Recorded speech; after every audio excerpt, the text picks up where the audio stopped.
Age entry 18 ते 70, परंतु 60 वर्षाच्या वर व्यक्ती आला आपल्याकडे पॉलिसी घ्यायला आणि त्याचं इन्कम काही नसेल तर त्याला आपण ही पॉलिसी देऊ शकत नाही. ही पॉलिसी घेण्यासाठी आपल्याला ऍक्टिव्ह इन्कम असायला लागते. ऍक्टिव्ह इन्कम म्हणजे काय? ऍक्टिव्ह इन्कम म्हणजे की आपल्याला आपण काहीतरी काम करू त्याचं इन्कम आपल्याला आलं पाहिजे, तर ते ऍक्टिव्ह इन्कम असणं गरजेचं आहे. तर जास्त करून म्हणजे तुम्हाला एक सांगेन की 60 पर्यंतच्या व्यक्तींना तुम्ही विका, कारण 65 वर्षाच्या व्यक्तीने विकायला गेला तर काय की त्यांचं इन्कम नसेल, मग तुम्ही त्यांना पॉलिसी देऊ शकणार नाही. वर्ल्ड वाईड कव्हर आहे. वर्ल्ड वाईड कव्हर म्हणजे काय?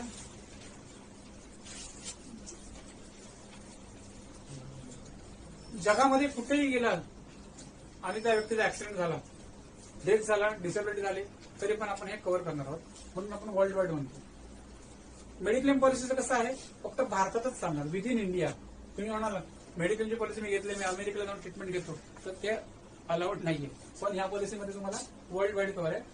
कुठेही जाऊन ऍक्सिडेंट झाला तरी मिळणार आहे. आता मध्ये कोणाचा ऍक्सिडेंट झाला, मध्ये मुंबईला कोण एक ऍक्ट्रेस होती, टबमध्ये बुडून हे झाली, श्रीदेवी. तर वर्ल्ड वाईड कव्हर तिकडे डेथ झाला, तिचा ऍक्सिडेंट डेथ झाला, पण आपण कव्हर केला. आपल्या इंडियामध्ये तिची पॉलिसी होती, आपण कव्हर केली. नॉन मेडिकल पॉलिसी आहे ही. नॉन मेडिकल म्हणजे काय? त्या पॉलिसीसाठी कोणत्या प्रकारची टेस्ट घेण्याची आवश्यकता नाही. बाकीच्या पॉलिसीमध्ये कसं असते, टेस्ट घ्यावे लागतात पॉलिसी घेण्यापूर्वी, पण तिथे टेस्ट घ्यायची गरज नाही. No income proof. Income proof पण देण्याची गरज नाही आहे. 50 लाखाच्या आतमध्ये जर पॉलिसी आपण घेत असू, अप टू 50 लाखापर्यंत पॉलिसी घेणार असेल कोणी, तर त्याला आपल्याला इन्कम प्रूफ देण्याची गरज नाहीये. तर ही पॉलिसी आपण कशी देऊ शकतो, म्हणजे किती देऊ शकतो, त्याचं पण एक कॅल्क्युलेशन, एक फॉर्म्युला आहे ना, कंपनीने आपल्याला सांगितलेला आहे. तो फॉर्म्युला असा आहे, मंथली इन्कम इंटू 180. त्या सॅलरीच्या 180 टाइम्स काय करतो आपण, त्यांना हे सम इश्युअर्ड मॅक्झिमम देऊ शकतो. हा, हे मॅक्झिमम आहे. मॅक्झिमम सम इश्युअर्ड आपण देऊ शकतो मंथली इन्कमच्या 180 टाइम्स. मग आता एक्झाम्पल म्हणून खाली दिलेला बघा, या सॅलरी समजा 30,000 रुपये असेल, तर त्याला 180 ने गुणलेलं आहे, इंटू 180 केले, त्याचं टोटल 54 लाख, 54 लाख आपण त्याला देऊ शकतो. तर याच्यामध्ये आहे ना, प्रीमियमची भरण्याची जी हे आहे, त्याच्यामध्ये आपण 1 वर्षाचा प्रीमियम भरू शकतो, 2 वर्षाचा पण भरू शकतो आणि 3 वर्षाचा पण भरू शकतो. ही त्याच्यामध्ये फॅसिलिटी आहे. काही लोक बोलतात की आम्हाला 3 वर्षाचा एकदम प्रीमियम भरायला, तर ही फॅसिलिटी सुद्धा आहे. इक्विटी त्याला आपण बोलू, प्रीमियम पेइंग फ्रॉम. जर पूर्ण फॅमिलीचं जर तुम्ही पॉलिसी घेतली, पूर्ण फॅमिलीचं, फॅमिली डिस्काउंट 10%, जो काही प्रीमियम होईल त्याला 10%. समजा आपण एक्झाम्पल घेऊ, हजबंडचं प्रीमियम झालं 5,000 रुपये. हे एक्झाम्पलसाठी घेतलं, म्हणजे सम इन्शुअर्ड वगैरे आपण बघत नाहीये. तर मिसेसने सुद्धा समजा पॉलिसी घेतली, तिचा 5,000 झाला आणि समजा मुलांची समजा 2,000, 4,000 झाला, तर टोटल प्रीमियम झाला किती, 14,000. या 14,000ला काय मिळणार आहे, 10% डिस्काउंट मिळणार, म्हणजे 1,400 रुपये डिस्काउंट मिळणार आहे. आणि असं हे कॅल्क्युलेशन असं दिलेलं आहे, पण तुम्हाला कॅल्क्युलेशन कसं करायचं ते आपण पुढे पाहणार आहोत. त्याला लाईफ टाइम रिन्युअल आपण करू शकतो. पॉलिसी एकदा घेतल्यानंतर ही पॉलिसी आपण लाईफ टाइम रिन्युअल करू शकतो. असं नाही, त्याला बंधन नाही की 80 वर्ष झालं तुमचं बंद वगैरे, तसं काही नाही. क्लेम सेटलमेंट आपल्याकडे एकदम स्मूथ आहे. आपल्याला मॅक्सिमम किती पॉलिसी देऊ शकतो त्याचं पण एक आपल्याला कंपनी सांगितलं आहे. इन्कम नुसार, अकॉर्डिंग टू इन्कम, आपल्याला 25 लाख टू 7 करोड. तसं कंपनीची जी मिनिमम नॉर्म आहे 10 लाख आहे, पण मी तुम्हाला सजेस्ट करेन की 10 लाख पॉलिसी कोणाला देऊ नका. तुम्ही सुरुवात 25 लाखापासून करा, ते 7 करोड. पण समजा एखादा 30,000 वाला माणूस आहे, तर तो 7 करोड मागत असेल पॉलिसी, तर त्याला देऊ शकतो आपण. 30,000 इन्कम असेल त्याला, त्याला किती देऊ शकतो आपण जास्तीत जास्त, 54 लाख. Very good. ते जरा चेक करतो, म्हणजे नंतर तुमच्याकडे कोणतरी 30,000 वाला यायचा नाही, मला असं ना 1 करोडची पॉलिसी आहे, तर असं देता येणार नाही, आपल्याला इन्कम प्रमाणे द्यावं लागणार. ठीक आहे. पॉलिसीचे बेनिफिट बघा इथे थर्ड पेजवर दिलेलं आहे. हे जरा मी काढून टाकतो तुम्हाला. इथे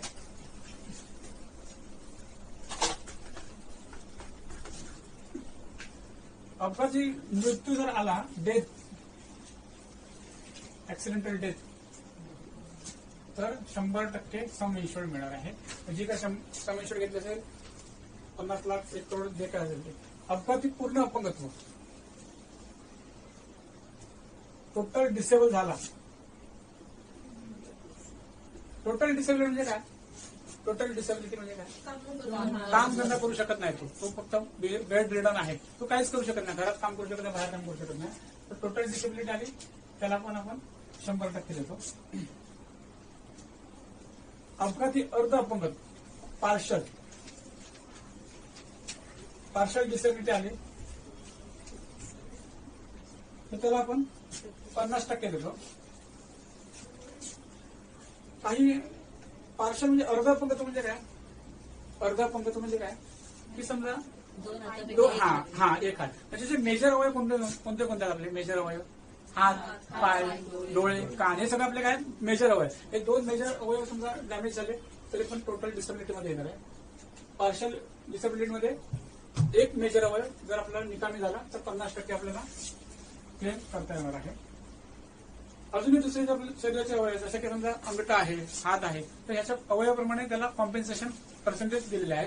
ते आपल्याला पूर्ण डिटेलमध्ये वर्डिंगमध्ये सापडेल. ह्याच्यामध्ये अजून एक बेनिफिट दिलेला आहे, hospital cash benefit. Hospital cash benefit म्हणजे काय की समजा एखादा अपघात झाला तर त्याला ऍडमिट केल्यावर 1000 रुपयाप्रमाणे त्याला 15 दिवस जास्त त्याचं कॅश, हॉस्पिटल कॅश बेनिफिट किती मिळणार आहे? 1000 रुपीज पर डे. किती दिवसासाठी? 15 दिवसांसाठी. हा एक बेनिफिट त्याच्यामध्ये आहे. होम कन्व्हलन्स म्हणजे काय की हॉस्पिटलमध्ये डिस्चार्ज मिळाल्यानंतर डॉक्टरांनी घरी जर एखाद्या नर्सिंग असिस्टंटची आवश्यकता असेल, कधी कधी आपल्याला फिजिओथेरपी घ्यावी लागते, ऍक्सिडेंट झाल्यावर एक्सरसाइज करावा लागतो, तर त्याच्यासाठी सुद्धा आपल्याला कंपनीने 500 रुपये पर डे प्रमाणे आपल्याला काय देते? कंपनी होम कन्व्हलन्सचा खर्च देते. शिक्षण सहाय्य, एज्युकेशन. सर इथे हॉस्पिटल कॅश आणि होम कन्व्हलन्स त्याच्यामध्ये ऑप्शनल म्हटलं. ऑप्शनल आहे म्हणजे तुम्हाला तो एक बेनिफिट आहे, ऍडिशनल 15 रुपये देऊन घ्यायचा आहे. आणि जो हॉस्पिटल कॅश बेनिफिट आहे तो 40 रुपये देऊन घ्यायचा आहे. की त्या ब्रॅकेटमध्ये टाकलं बघा, प्रति व्यक्ती 40 वर्ष म्हणजे 40 रुपये जर तुम्ही भरला एखाद्या व्यक्तीला तर तुम्हाला 1000 रुपयाचा बेनिफिट तुम्हाला मिळणार आहे हॉस्पिटल कॅश. हा, तिथे राईट मार्क करायचं तिथे किती मिळणार तुम्हाला. होम कन्व्हलन्ससाठी काय आहे की आपल्याला फिजिओथेरपीचा जो खर्च आहे, नर्सिंग चार्जेस आहे, 500 रुपये देणार आपल्याला. त्यासाठी एक्स्ट्रा 15 रुपये भरायला लागणार. एकदम नॉमिनल. येस, प्रत्येक व्यक्तीमागे 15 रुपये. समजा 4 मेंबर आहेत तर 15 15 15 15 60 रुपये घ्या. अजून असेल तर 30 रुपये घ्यायचे. एज्युकेशन ग्रँट आहे. एज्युकेशन ग्रँट आपण 10,000 रुपये आपल्याला देतो, किंवा 2 मुलं असतील तर 20,000 रुपये देतो. Transportation of mortar remains. Transportation of mortar remains म्हणजे काय? आता समजा अपघात झालाय एखाद्या कस्टमरचा, तो अपघात खूप लांब झालाय, मुंबईत नाहीये, तर त्याला तिकडून ती बॉडी आणण्यासाठी सुद्धा 5,000 रुपये आपली कंपनी खर्च देत असते. Travel expenses of one relative, जर लांब असेल, मुंबईच्या बाहेर असेल, तर त्याच्यासाठी 1% किंवा जास्त 50,000 रुपयांचा खर्च दिला जातो. म्हणजे हे बेनिफिट ह्या पॉलिसीमध्ये इनबिल्ट आहेत, ह्यासाठी वेगळा चार्ज नाहीये. फक्त ते होम कन्व्हलन्स आणि हॉस्पिटल कॅशसाठी फक्त 15 आणि 40 रुपये आहेत. इम्पोर्टेड मेडिसिन आणण्यासाठी खर्च, अपघाती उपचार दरम्यान विदेशातून काही औषधे मागवायची लागल्यास त्यासाठी कुरिअरच्या लागणारा खर्च पोटी किंवा विमा रकमेच्या 5% किंवा जास्तीत जास्त 20,000 रुपये दिले जातील. कधी कधी काय असं असते, ऍक्सिडेंट झाले पण काही औषधं, इम्पोर्टेड औषधं आपल्याला मागवावी लागतात, ती औषधं भारतामध्ये अवेलेबल नाही, तर तो खर्च आपल्याला कसला खर्च मिळतो पण इथे आपल्याला स्पष्ट दिला बघा. मी त्याच्यात हे केलंय, जरा ठळक केलंय, बोर्डमध्ये केलंय. कुरिअरसाठी लागणारा खर्च, मेडिसिनचा खर्च नाही मिळणार आहे, लक्षात घ्या. आणि मिसअंडरस्टँडिंग तुम्ही बोलणार सगळा मेडिसिनचा खर्च मिळत नाहीये, मग कोण मेडिक्लेम पॉलिसी घेणारच नाही, तसं नाहीये. तर कुरिअरचा खर्च आहे तो मिळणार याच्यामध्ये. शेवटचं जे आहे परचेस ऑफ ब्लड, अपघात झाल्यानंतर रक्ताची गरज पडते, त्यासाठी 5% किंवा जास्तीत 10,000 रुपयांचा खर्च. परचेस ऑफ ब्लड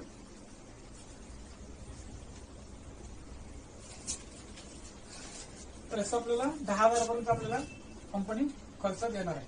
हे इथपर्यंत हे पॉलिसीचे फायदे तुम्ही समजलं तुम्हाला. आता आपल्याला जस्ट आपल्याला काय बघायचं, उदाहरण घ्यायचं आहे. हे पाठीमागे मी दिलेलं आहे, जे माझं बघून मी सांगतो तुम्हाला.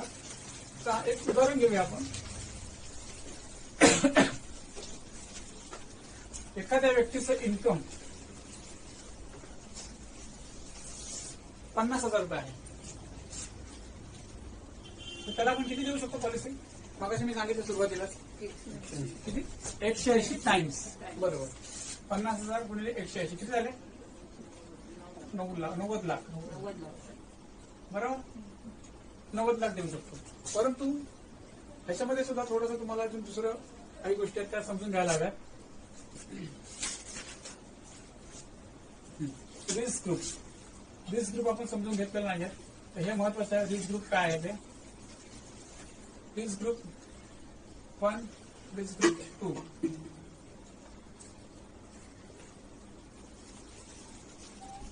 रिस्क ग्रुप 1 म्हणजे काय? जे ऑफिसमध्ये बसून जे काम करतात, फक्त चेअरवर बसून जे काम करतात ते रिस्क ग्रुप 1 मध्ये येतात. इथे दिलेलं बघा, प्रशासनिक कार्य, counter staff, officer, manager, director, हे सगळे रिस्क ग्रुप 1 मध्ये आहेत. रिस्क ग्रुप 2 मध्ये कोण आहेत? अंग मेहनतीचे काम करणारे, taxi driver, carpenter, salesman, courier job, office बाहेरील काम करणारी माणसं, हे रिस्क ग्रुप 2 मध्ये येतात.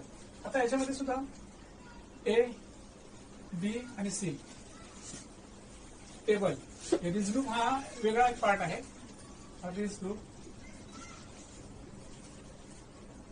हे रिस्क ग्रुप झाले. परंतु आता इथे रिस्क टेबल, हे रिस्क टेबल आहेत ABC. हे महत्वाचं आहे. हे जर समजलं ना की तुम्हाला मेडिकल पर्सनल ऍक्सिडेंट पॉलिसी विकणं एकदम सोपं आहे. रिस्क ग्रुप ए मध्ये काय करतो आपण? फक्त डेथ कव्हर करतो. त्याच्यामध्ये दिलेलं आहे का? नाही दिलं ना, ठीक आहे, नो प्रॉब्लेम, मी कव्हर करतो त्याच्यामध्ये. त्याच्यामध्ये फक्त आपण काय करतो? Death only. बी मध्ये काय करतो? डेथ प्लस डिसॅबिलिटी मगाशी आपण पाहिलं ना. डिसॅबिलिटी म्हणजे काय? थोडंसं आपलं डेथ नाही झालं, ऍक्सिडेंट झाला पण डेथ नाही झाला, पण त्याच्या काहीतरी इंजुरी झाली, तर ते डिसॅबिलिटी मध्ये येते. सी मध्ये काय येते? डेथ प्लस डिसॅबिलिटी प्लस काय आहे त्याच्यामध्ये? टेबल सी मध्ये नाही, त्याच्यामध्ये येते वीकली कॉम्पेन्सेशन. तर हे हा जो पार्ट आहे ना, खूप महत्वाचा आहे. त्याच्यावरच मी आता 10 मिनिटं तरी मला त्याच्यावर लागते. तर प्रथम आपण हे समजून घेऊ. रिस्क ग्रुप म्हणजे काय समजलं? रिस्क ग्रुप 1, रिस्क ग्रुप 2, तसं रिस्क ग्रुप 3 पण आहे, तो पण मी तुम्हाला दिलेला नाही आहे. त्याच्यामध्ये कोण कोण येतात? जे एकदम रिस्की कामं, म्हणजे समजा बिल्डिंगचे कामं करणारे आहेत, खाण कामगार आहेत, किंवा एकदम हेवी वर्क आहे, ते अंगावर उद्या घेऊन ते काय लोडर आहेत, तर ते रिस्क ग्रुप 3 मध्ये त्यांना आपण पॉलिसीच देत नाही. त्याच्यामुळे मी इथे त्यांचं घेतलेलंच नाही. फक्त ते रिस्क ग्रुप 1 आणि रिस्क ग्रुप 2 इथे फक्त तुम्हाला मी दाखवलेलं आहे. हे तर समजलं रिस्क ग्रुप 1, 2 इथपर्यंत क्लिअर ना. आता टेबल, रिस्क टेबल ABC हे आपण समजून घेऊ. ए टेबल मध्ये काय कव्हर करतो आपण? फक्त ए मध्ये फक्त डेथ कव्हर करतो. बी मध्ये काय करतो cover? Death and disability. C मध्ये डेथ, डिसॅबिलिटी आणि वीकली कॉम्पेन्सेशन. आता याचे वेगवेगळे काय आहेत? प्रीमियम आहेत. प्रीमियम म्हणजे त्याचं चार्जेस आहेत, म्हणजे आपण त्याला बोलतो ना पर लॅक, 1 लाखाला किती रुपये प्रीमियम पडतो, तर ते पर लॅक प्रीमियम आता इथे मी मला दाखवणार आहे. हे तुमच्याकडे चार्ट प्रत्येकाकडे असणार ना, शेवटच्या पेजवर एकदम आहे. आता बघू नका, मी तुम्हाला जर सांगतो, नंतर तुम्ही घरी गेले बघा. टेबल ABC आपण बघतोय. रिस्क ग्रुप 1 ला आपण फक्त प्रीमियम किती चार्ज करतात? 51 रुपीज. टेबल B ला 83 रुपीज आणि टेबल C ला 148. रिस्क ग्रुप 2 मध्ये डेथ ओनलीला आपण फक्त करतात 71, B ला 154 आणि C ला 206. तर हे इथपर्यंत समजलं. आता मला सांगा, एखाद्याला टेबल सी चं थोडंसं सांगायला विचारलं. टेबल सी जो आहे ना, त्याला फक्त आपण जास्तीत जास्त 15 लाखापर्यंत देऊ शकतो. मॅक्झिमम 15 लॅक्स. टेबल सी जो आहे तो मॅक्झिमम आपण किती देऊ शकतो? 15 लाख देऊ शकतो. 15 लाखाच्या वर देऊ शकत नाही. कंपनीने लावलेले एक फॉर्म्युला आहे, त्या फॉर्म्युल्याप्रमाणे आपल्याला जावं लागतं. आता कॅल्क्युलेशन कसं करायचं ते आपण थोडंसं बघूया. एक कोणाचं तरी आपण उदाहरण घेऊया. कोणाचं घेऊ उदाहरण? कोणाचं? कोण? सॅलरी कोणाला जास्त आहे तर ठीक आहे, काय पण असेल ते फॉर्ममध्ये किती सॅलरी आहे, इन्कम महिन्याला सॅलरी इन्कम किती आहे? 20,000 रुपये. ठीक आहे. मग आता 20,000ला आपण किती पॉलिसी देऊ शकतो? 20,000 इन्कम असेल तर मग आपण एक फॉर्म्युला बघितलेला 180 बरोबर. म्हणजे किती आपण देणार? 36 लाख आपण देऊ शकतो.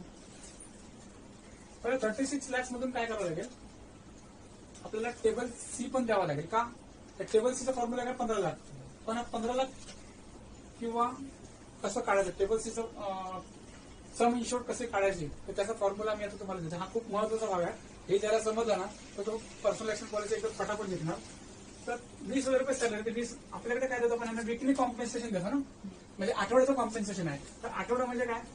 एक आठवडा म्हणजे 7 दिवस. तर 20,000 रुपये सॅलरी असेल महिन्याला तर मग एका आठवड्याची सॅलरी किती झाली? 5,000 बरोबर ना. याचा एक फॉर्म्युला आहे, टेबल सी देण्याचा एक फॉर्म्युला आहे. टेबल सीचा फॉर्म्युला मी इथे लिहितो वाटल्यास, म्हणजे कसं तुम्हाला माहिती पडेल. Formula for table C monthly income divided by 4. आता 20,000 आहे,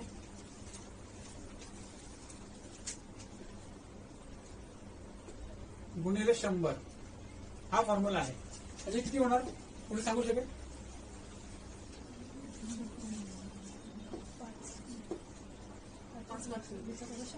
5 लाख. कसं काढलं?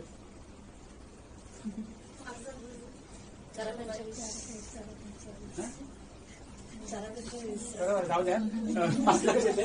फक्त त्याच्यावर विचारलं सांगतो तुम्हाला. हे 5,000 येणार 5,000 आणि गुणिले हे 100 म्हणजे 5 लाख येणार. तर हे आपल्याला समजलं पाहिजे त्यासाठी हे केलं, बाकी काय नाही. 5 लाख रुपये काय होणार आहे? टेबल सी आपण देऊ शकतो वाघमारे साहेबांना. का? कारण ते फॉर्म्युला ठरलेला आहे ना. 5 लाखच का आला? का 5 लाखाचा आला? कारण काय वाघमारे साहेबांची सॅलरी 20,000 आहे. तर 20,000च्या सॅलरीच्या वर कंपनी पैसे देणार नाही. एका आठवड्याला 5,000 दिले म्हणजे महिन्याला किती दिले आपण? 20,000 रुपये. आणि हे कॉम्पेन्सेशन जास्त किती मिळते आपल्याला? अप टू 15 लाख मिळते. पण अप टू 100 वीक्स म्हणजे जवळजवळ 2 वर्ष पकडायला हरकत नाही. 100 वीक म्हणजे 2 वर्ष झाले. 52 आठवड्याचं 1 वर्ष पकडतो आपण. म्हणजे 2 वर्ष आपण काय करतो? हे कॉम्पेन्सेशन देतो. पण हे कॉम्पेन्सेशन कधी देतो ते पण एक महत्वाचं आहे. हॉस्पिटलमध्ये ऍडमिट होणं गरजेचं आहे. आणि दुसरं डॉक्टरांनी सर्टिफिकेट दिलं पाहिजे की तुम्हाला